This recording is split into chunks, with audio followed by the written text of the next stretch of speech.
آج ہمیں ذرا بے تکلفی سے کسی ریسرچ اسکالر کی طرح نہیں، کسی محقق کی طرح نہیں، بلکہ جیسے آپس میں بے تکلفی سے گفتگو کرنی ہے پوسٹ ماڈرنزم پر، مابعد جدیدیت پر۔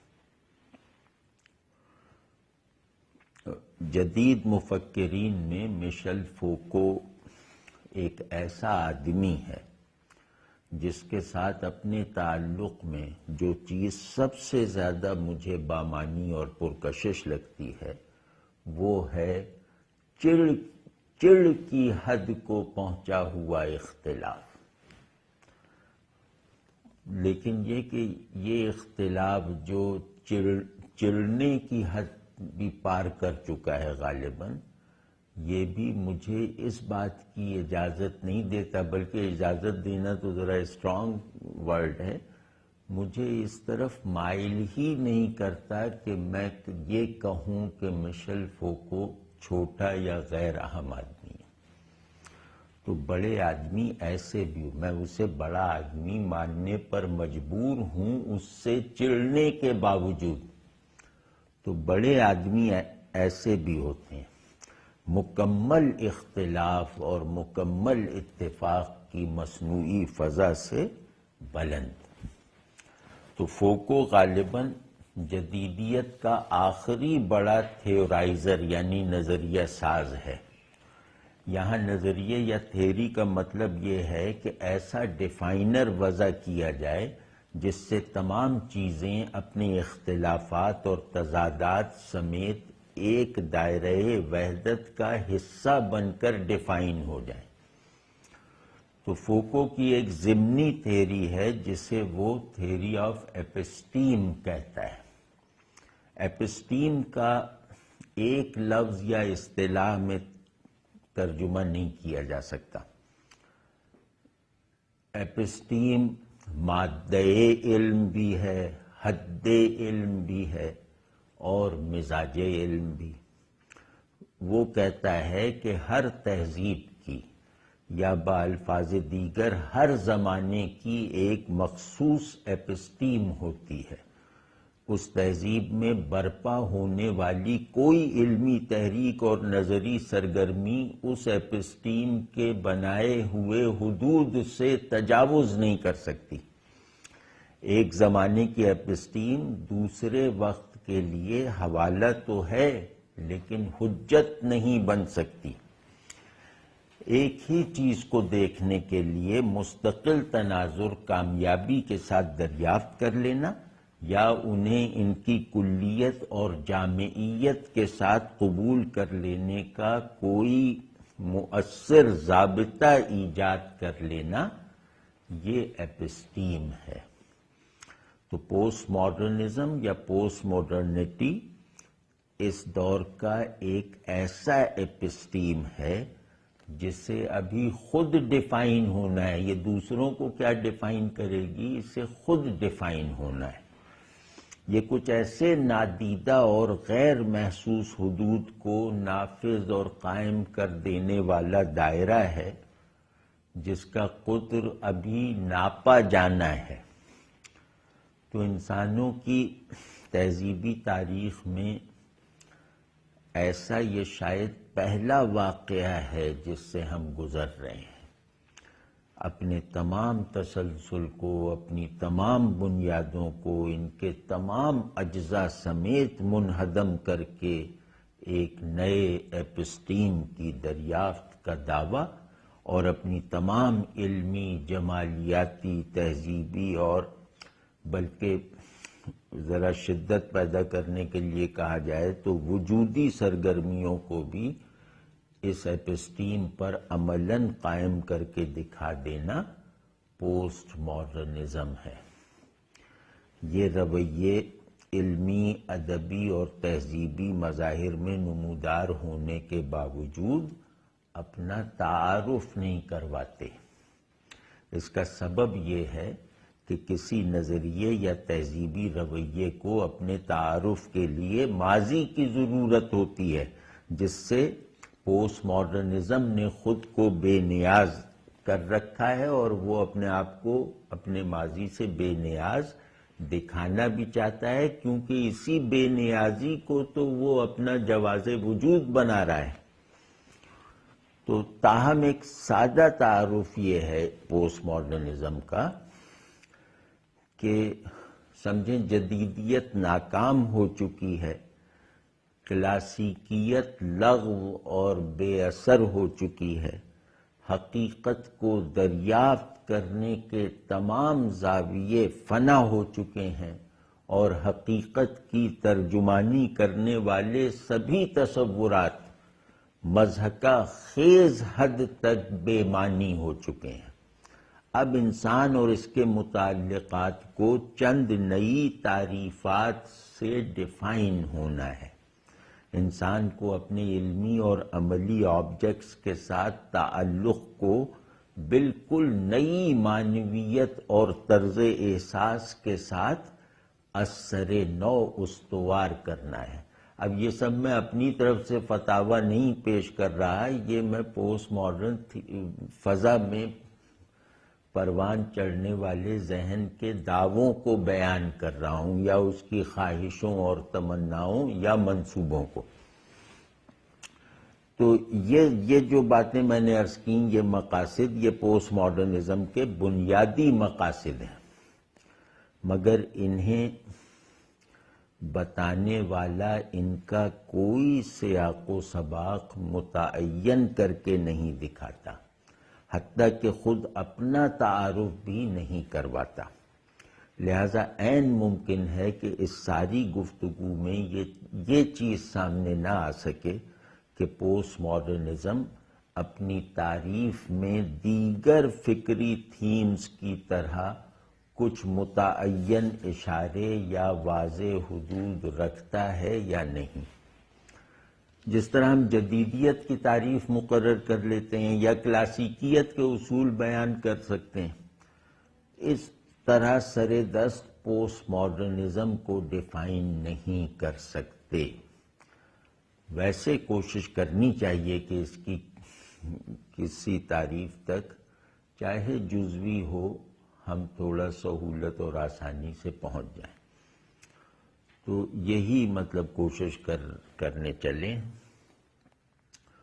تو جو گفتگو میں کروں گا اس کے 3 حصے ہیں، یا 3 حصے ہونے چاہیے، اب خدا جانے ان تینوں حصوں کو میں گفتگو میں لاتا ہوں یا نہیں۔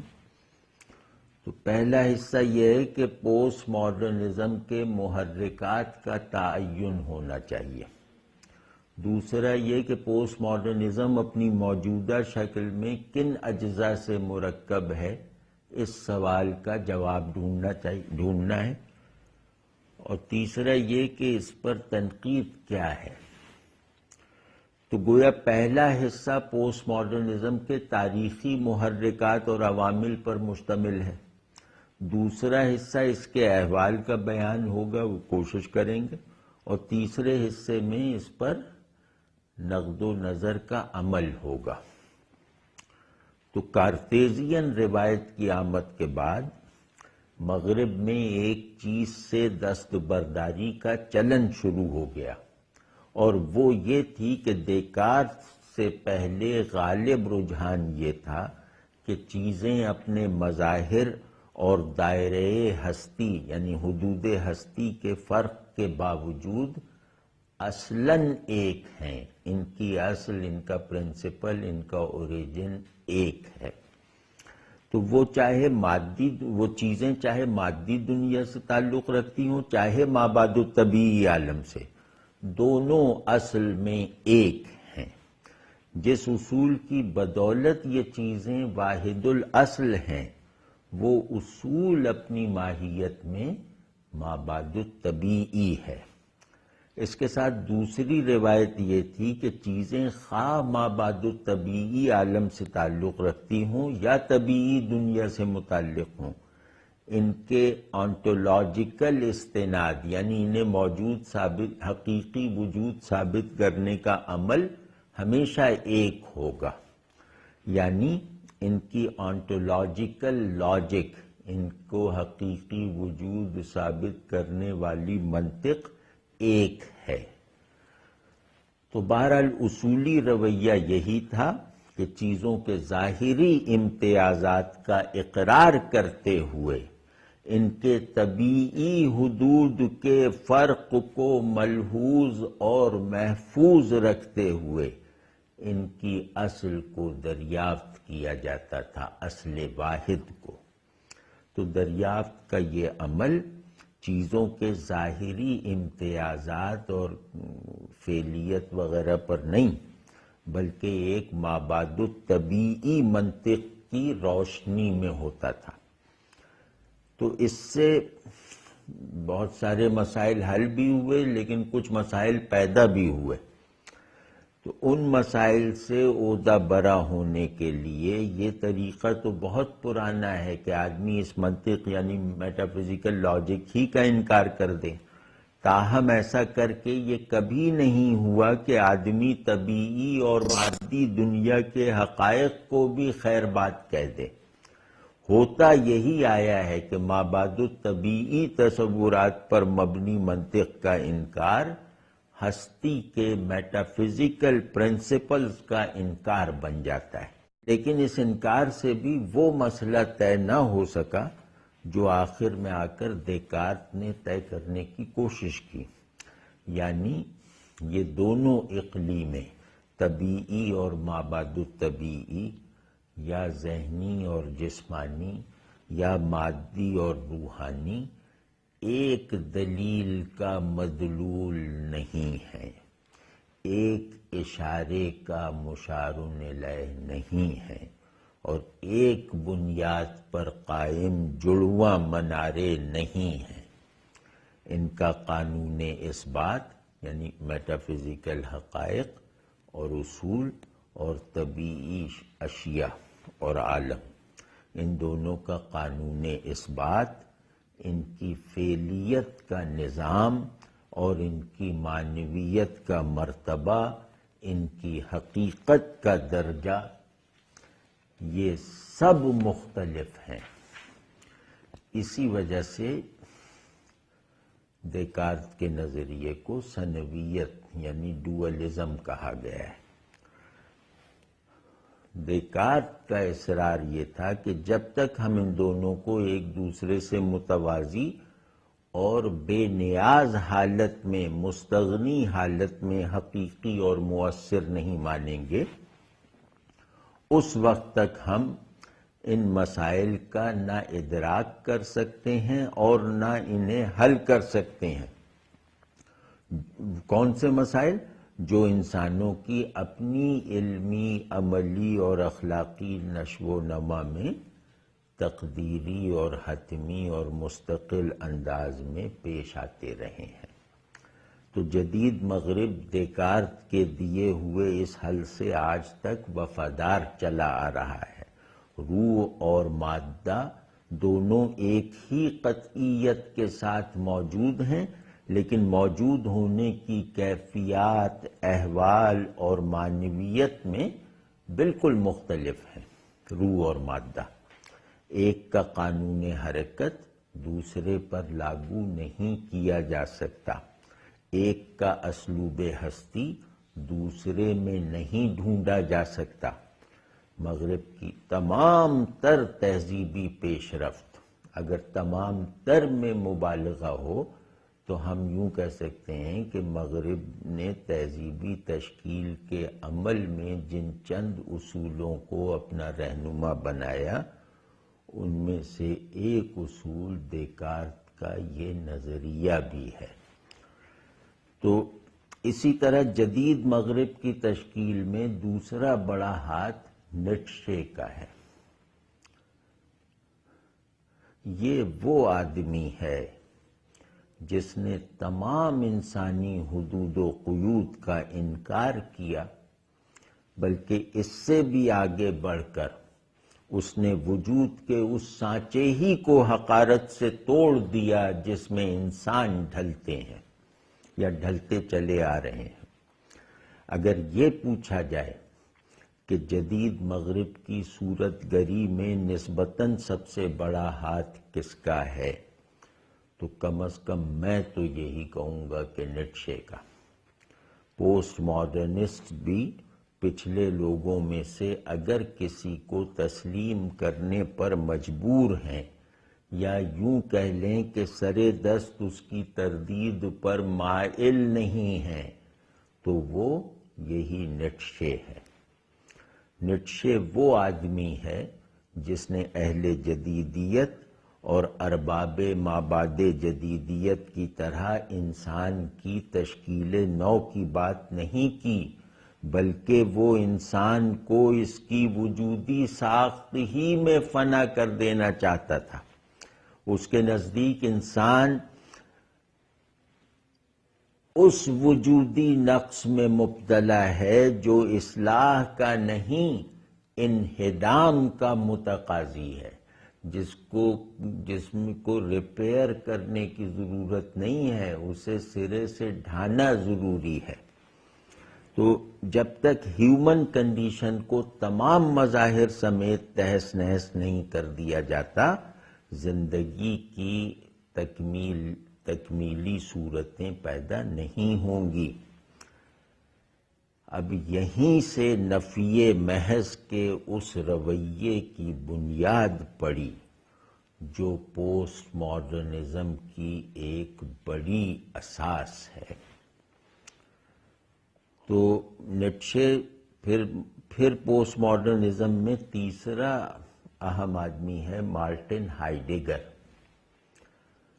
ہائیڈگر نے واضح لفظوں میں لیکن نہایت پیچیدہ اور مغلق اسلوب کے ساتھ یہ بتایا کہ انسانی نفس میں سب سے قوی داعیہ، سب سے مضبوط امنگ داعیہ بودن نہیں ہے، ہونے کی لگن یا وجود کی ارج نہیں ہے، بلکہ داعیہ نابودن ہے۔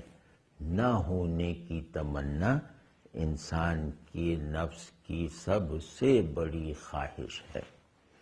تو انسان کا سب سے گہرا تجربہ، اس کا سب سے پرکشش حال اور اس کی شخصیت کی ساخت میں سب سے ضروری اور مضبوط عنصر، اس کے تمام تصورات کی تشکیل میں سب سے بامانی اور کارآمد جوہر اس کی موت ہے، زندگی نہیں۔ تو انسان کا سب سے حقیقی، سب سے انفرادی، سب سے مکمل تجربہ موت کا تجربہ ہے۔ چیزیں اس وقت تک مکمل نہیں ہوتی جب تک وہ انفرادی نہ ہو جائیں یا انفرادیت کے ساتھ ایک زندہ بامانی مناسبت نہ پیدا کر لیں، یا انفرادیت کی ملکیت یا حصہ نہ بن جائیں۔ تو ہائیڈگر وہ شخص ہے جس نے نفس انسانی کی پیچیدگیوں اور گہرائیوں کو عقلی اور جمالیاتی شعور کے پورے امتزاج کے ساتھ کھولا اور کھنگالا ہے۔ اب تک کی جرمن فلسفیانہ روایت کے برخلاف ہائیڈگر نے حقائق کی تمام سطحوں کو نفس انسانی کے احوال کا حصہ بنا کر دکھایا ہے۔ اسی لیے حقیقت کی طرف فلسفیانہ تحقیق اور پیش قدمی کی پوری روایت میں ہائیڈگر شاید پہلا فلسفی ہے جس نے نفس اور لفظ کے غیر محدود تجزیے کو حقائق تک رسائی کا ذریعہ بنایا۔ ہائیڈگر علامہ اقبال کا ہم عصر تھا، اور ان دونوں کا تقابلی مطالعہ اگر کیا جائے تو وہ ہمیں خاصے دلچسپ نتائج تک پہنچا سکتا ہے۔ تو حقائق کی اقلیم میں آپ دیکھتے ہیں نا کہ انسان کو مرکزی منصب پر فائز کر دینے کا رویہ ہائیڈگر اور اقبال دونوں میں شدت سے موجود ہے۔ اقبال اس مرکز حقائق انسان کو ایک ایسے تناظر میں دیکھتے ہیں جو اخلاقی آئیڈیلزم یا مذہبی رومانٹسزم کے عنوان کے تحت لایا جا سکتا ہے، لیکن ہائیڈگر اپنے دوسرے نامور معاصر یعنی برگساں کی طرح اپنی انسان مرکزی کی اکثر بنیادیں نفس انسانی کی شعوری پلس حیاتیاتی ساخت پر رکھتا ہے۔ گویا اقبال آئیڈیل مین کو ایکچولائز کرنا چاہتے ہیں اور ہائیڈگر ایکچول مین کو آئیڈیلائز کر کے دکھاتا ہے۔ تو بہرحال ہائیڈگر کے نزدیک انسان کی اصل قوت اور اس کی حقیقی ارج جذبہ زندگی نہیں ہے بلکہ جذبہ مرگ ہے۔ سب سے بڑے معنی موت میں ہیں، زندگی معنی کا ناکافی ظرف ہے۔ یہ پیالہ ذرا سا بھر کر چھلک جاتا ہے، اس چھلکنے کی ایک وجہ تو اس کا چھوٹا ہونا ہے اور دوسرا اس کا متحرک رہنا، اور یہ حرکت بھی ایک فضول سے زمانی بہاؤ کی مرہون منت ہے۔ آپ نے دیکھ لیا ہوگا کہ یہ باتیں جس طرح کے طرز احساس کی تسکین کر سکتی ہیں، ہم وہ طرز احساس رکھنا تو دور کی بات ہے، ہم تو غالباً اس کے امیدوار بھی نہیں ہیں۔ تو ہائیڈگر نے اس نہیلزم کو ایک بنیاد فراہم کر دی جس میں نیٹشے نے ایک مابعد الطبیعی شکوہ پیدا کر دیا تھا۔ نیٹشے اظہار میں اور تخیل میں جس شکوہ کا گویا موجد ہے، اس کی وجہ سے انسان اور انسانی دنیا جس احساس تحقیر میں مبتلا ہو گئی، انسان کے بارے میں پیدا ہونے والی کسی روایت میں اس کی جھلک تک نہیں ملتی۔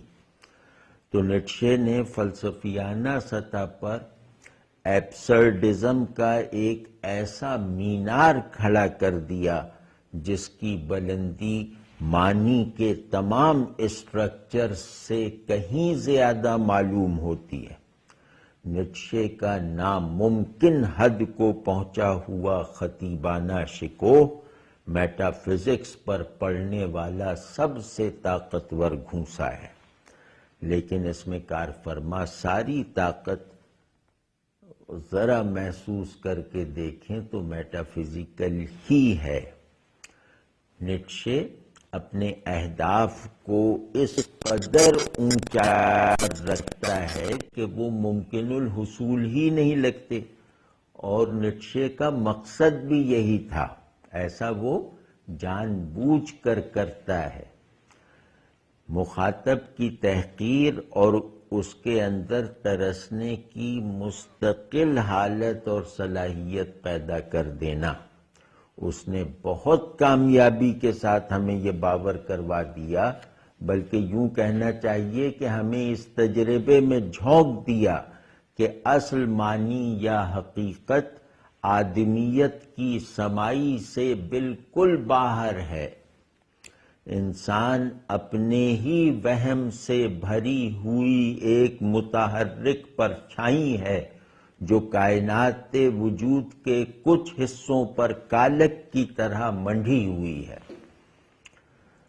تو ہائیڈگر نے بھی نیٹشے ہی کے چلن پر چلتے ہوئے کمال یہ کیا کہ جذبہ مرگ کو جیسے کہ محسوس کروا دیا، حس کی سطح پر بھی اور ان سطحوں پر بھی جہاں ایسے تصورات بنتے ہیں جن کو آدمی شعور کی مجموعی قوت اور یکسوئی کے ساتھ آئیڈیلائز کرتا ہے۔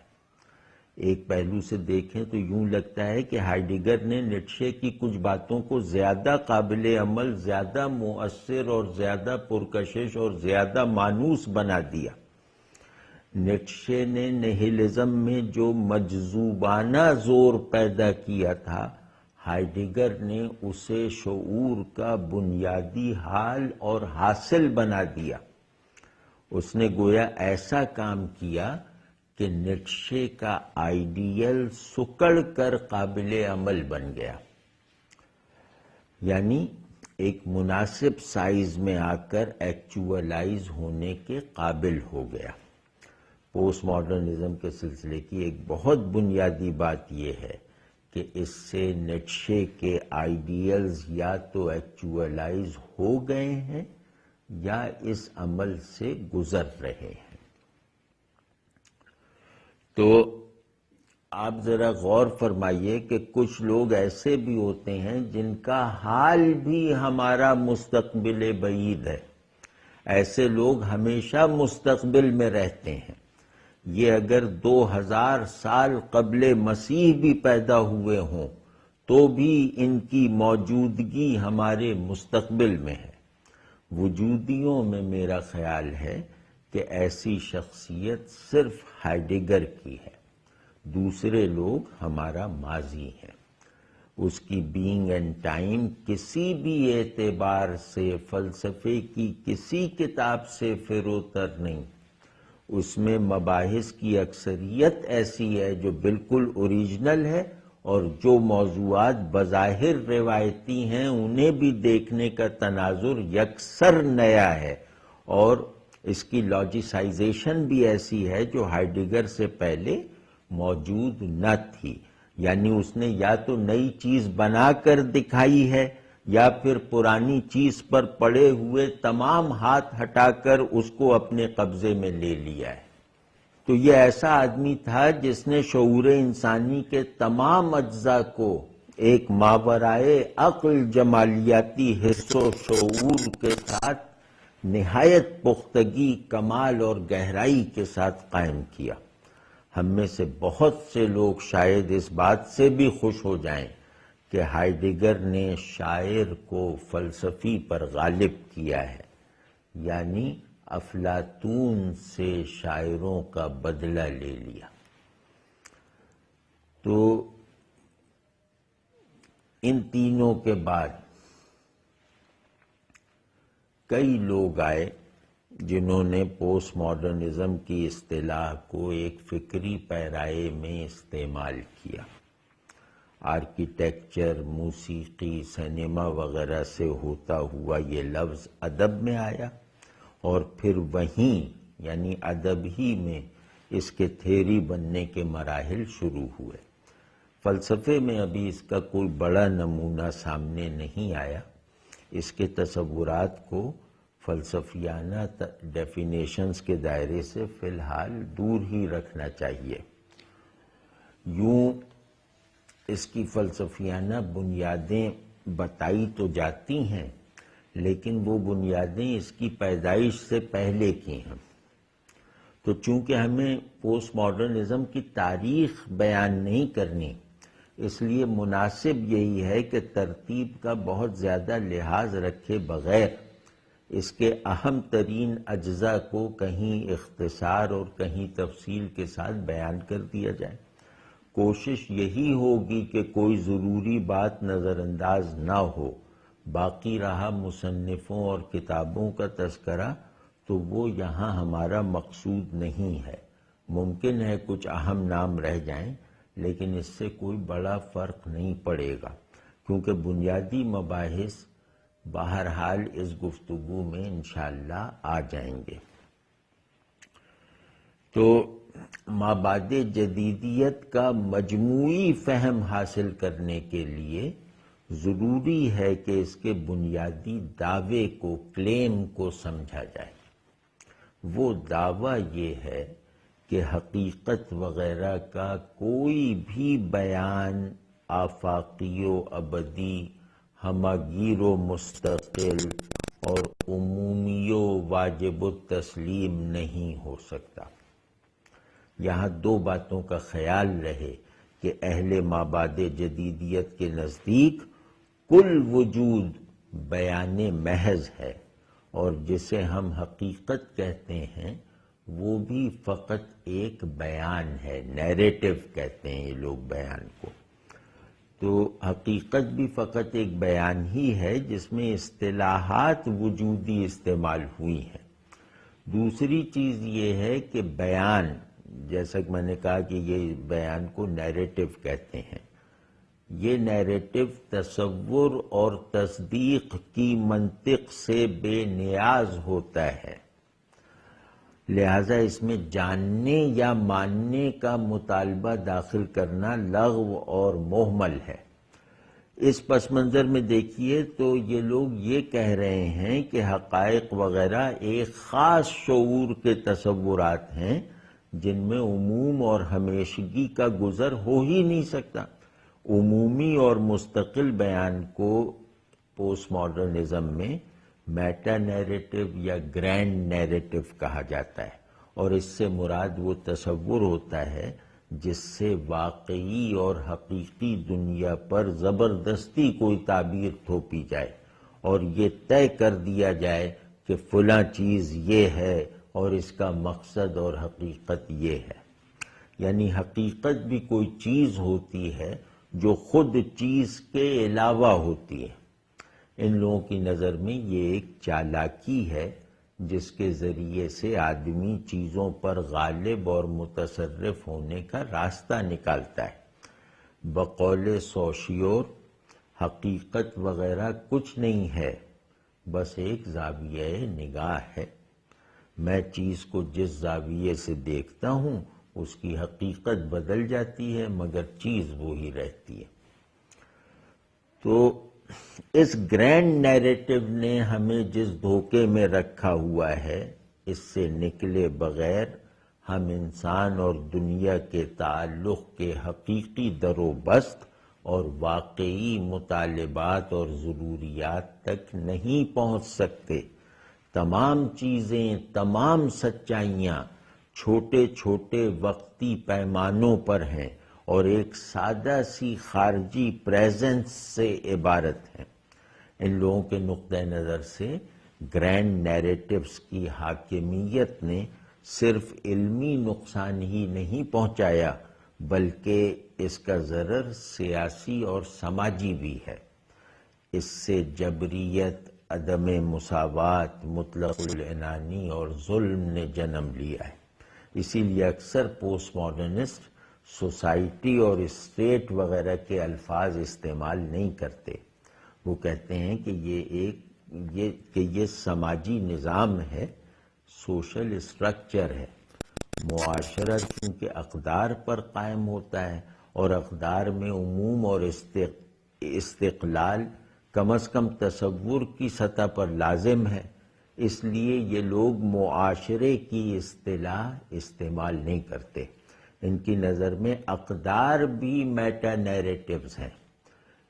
ان کے خیال میں معاشرہ ایسی وسعت کا حامل ہونا چاہیے جس میں اختلاف اور تصادم کی گنجائش موجود ہو، البتہ چیزوں کا ایک عملی مصرف ہے۔ اس میں نہ کوئی اختلاف ہوتا ہے اور نہ ہونا چاہیے۔ مثلا میرے اور آپ کے عقیدے میں فرق ہے تو پانی پینے کے مسئلے پر ہمارا کوئی اختلاف نہیں۔ میری اور آپ کی رائے میں تصادم ہے تو بہرحال بس پر سوار ہونے میں ہم آپس میں متفق ہیں۔ اسی اتفاق سے ہمارے درمیان ایک نظام تعلق پیدا ہوتا ہے۔ اس نظام تعلق کی حفاظت اور پرداخت کرنی چاہیے۔ باقی آپ کی رائے صحیح ہے تو اس سے کوئی فرق نہیں پڑتا اور میری رائے غلط ہے تو اس سے کچھ نہیں ہوتا۔ یہ لیوتار کہتا ہے۔ لیوتار جو پوسٹ ماڈرنزم کے سب سے بڑے 3-4 ناموں میں سے ایک ہے۔ تو لیوتار کا کہنا یہ ہے کہ سچائیاں چھوٹی چھوٹی ہوتی ہیں، مقامی ہوتی ہیں اور وقتی ہوتی ہیں۔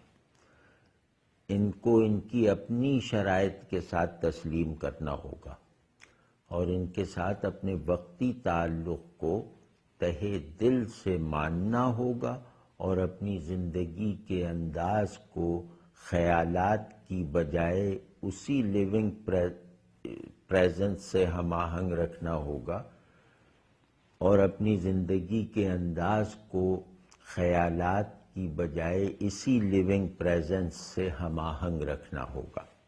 اس کے بعد انسان کے لیے وہ مسائل پیدا نہیں ہوں گے جو اس پر مصیبتیں لاتے ہیں اور لائے ہوئے ہیں۔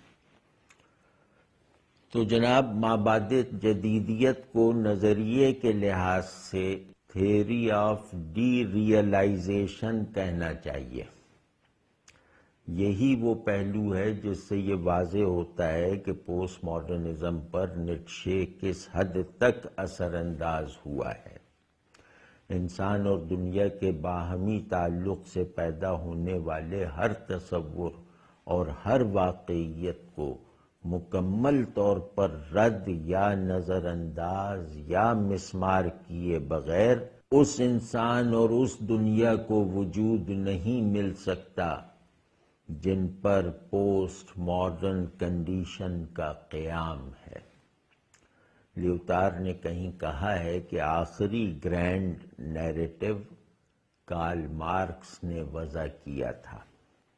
اس کے نظریے پر مبنی جو سوسائٹی فارم ہوئی یا جو اسٹیٹ اسٹرکچر وجود میں آیا وہ اپنی اساس میں اتنا ہی مجرد تھا جتنا کہ وہ تمام اجتماعی نظام تھے جن کی تردید پر مارکس کی تھیوری کا دار و مدار ہے۔